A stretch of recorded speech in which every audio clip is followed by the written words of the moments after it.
Horoi ngā utauta is a tainui expression to say wash the dishes.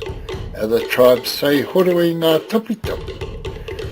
Firstly, we are going to clear the dinner table and take the cutlery and dishes into the kitchen to the sink bench to rinse clean and then put into the dishwasher.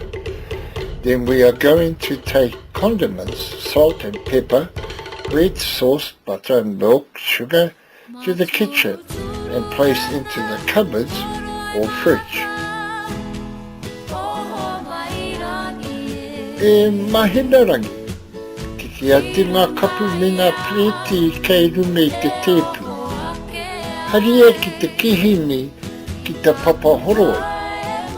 Horoi ngā utauta kia mā ara kia ope ope.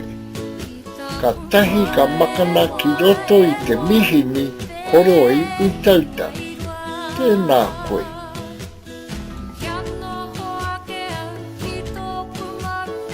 E mahina rangi. Tiki atu te pepa me te tote kei runga I te tepu. Haria ki te kihini. Makana ki roto I te kāpata. Tēnā koe.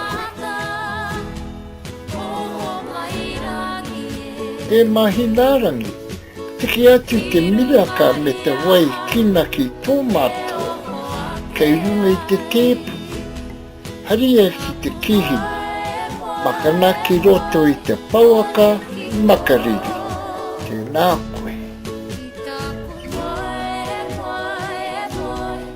The tainui expression utauta originates from when the tide has receded and leaves a ripple effect in the sand.